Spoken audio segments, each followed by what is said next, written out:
तर मित्रांनो, पहिल्यांदा ही व्हिडिओ बघून घ्या तुम्ही.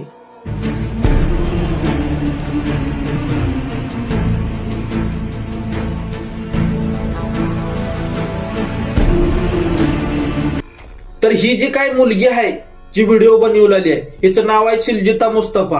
ही बसमधून जाताना तिनं व्हिडिओ बनवली आहे. हिच्यासोबत जे माणूस आहे त्याचं नाव आहे दीपक. हिनं जबरदस्ती त्याला खेटायला बघलेली आहे, पण ती बिचारा तिला खेटणं झाले, पुढे पुढे निघून चाललाय.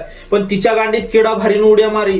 तिनं दुसऱ्या अँगलनं जाऊन त्याला खिटले व्हिडिओ बनवली आहे आणि ती व्हिडिओ बनवून तिनं अपलोड केली आहे. का?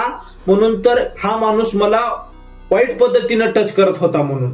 आणि ती व्हिडिओ व्हायरल गेला आणि व्हायरल गेल्यामुळं त्याची इतकी चर्चा झाली का त्या दीपकच्या आजूबाजूचे लोक, घरचे लोक, बाहेरचे लोक सगळे त्याला बोलायला चालू केले. आणि ही सगळा प्रकार बघून ही सगळा प्रकार त्याच्या डोसक्यात फिरत राहिला आणि त्यानं डिप्रेशन मध्ये गेलं ना. अक्षरशः तुम्हाला सांगतो, त्या बिचाऱ्यानं फाशी घेऊन आत्महत्या केली त्या बाईच्या असल्या नालायकपणामुळं. आणि ही फक्त ती व्ह्यूज लाईक यावं म्हणून ह्याच्यासाठी तिनं ती तसा व्हिडिओ बनवून त्याच्यावर दावा ठोकली. आता तिथले लोक कशा पद्धतीनं बसमध्ये चढलेले तर जावलेले बघा तुम्हीच आता.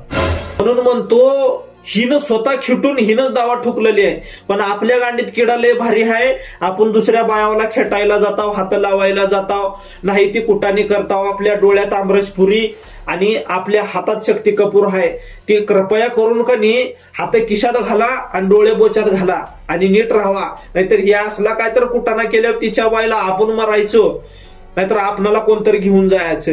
मला वाटलेलं आता काही दिवसात ही माणूस होणंच चुकीचं होते का वाटलेले देशामध्ये. व एकतर ती वरून सरकार लुटलाले आणि इकडून ही बाया असलं करलेली. त्या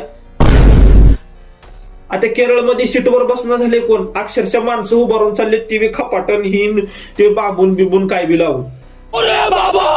आम्ही कॉन्टेंट क्रिएटर दुसरे बाय आहे त्या भोंगळ्या नाचल्या, पण असलं करणं झाले बाबा. आईला ही अवघड झाला धंदा. ही कुठल्या पद्धतीचं येडाई. अबे साले. थो सावध राहा आणि सावध करा. व्हिडिओ भरपूर शेअर करा. धन्यवाद.